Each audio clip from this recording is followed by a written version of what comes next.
dans le cadre de notre série de capsules hebdomadaires afin de vous présenter notre grande équipe de gestion de patrimoine. Aujourd'hui, on vous présente Martin Lefebvre, vice-président, chef des placements et stratège chez Banque Nationale Investissement.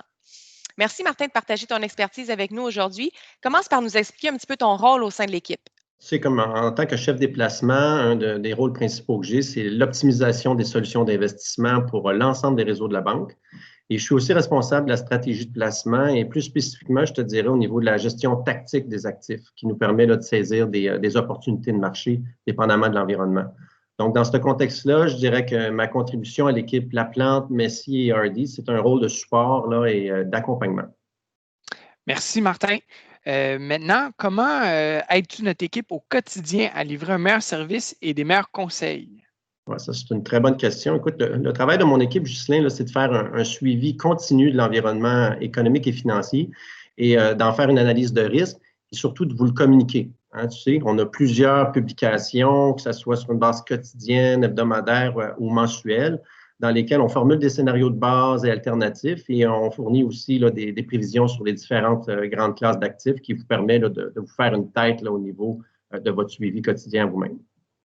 Tout à fait. Finalement, qu'est-ce qu'un investisseur devrait savoir et toujours garder en tête? Oui, ça, c'est vraiment une question très importante. Puis, tu sais, je dirais à la base qu'il n'y a pas de magie en gestion de portefeuille, mais il y a certains principes qu'on peut appliquer là, qui nous aident à mieux naviguer l'environnement économique et financier. Le premier, c'est que c'est important d'avoir un portefeuille qui est diversifié. Vous savez, quand on a un portefeuille qui est bien diversifié sur une base géographique, mais aussi dans différentes classes d'actifs, bien, ça nous permet là, de lisser les rendements à travers le temps. On n'a jamais le portefeuille qui performe le plus, mais on n'a jamais un portefeuille qui se retrouve en cale sèche. Et ça, évidemment, c'est très important. Vous allez toujours entendre parler des titres individuels qui ont eu une performance spectaculaire. On peut penser aux médias sociaux récemment ou les achats en ligne, par exemple. Mais il faut se rappeler, il n'y a rien qui nous dit que ces titres-là ne seront pas les Nortel, les BlackBerry ou les Valéant de demain. Donc, c'est un principe à garder en tête.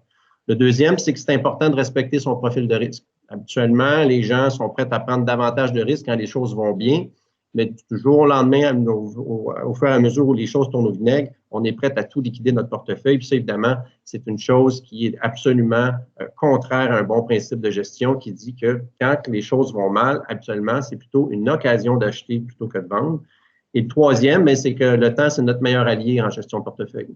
Si jamais on vous attribue un portefeuille équilibré, bien, il y a une espérance de rendement et de volatilité qui est associée à ça, mais ça ne veut pas dire que c'est ce que vous allez avoir la première année. C'est plutôt des moyennes et en étant resté investi sur une base suffisamment longue, un horizon de placement suffisamment long, c'est votre meilleure chance d'atteindre vos objectifs de placement.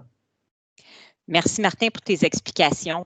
Au plaisir de lire tes prochaines communications qui nous aideront à bien vulgariser à nos clients certains sujets comme l'actualité économique ou les enjeux géopolitiques. Ne manquez pas notre prochaine capsule, même heure la semaine prochaine, où nous vous présenterons un autre membre de notre équipe. Merci Martin. Merci. Martin.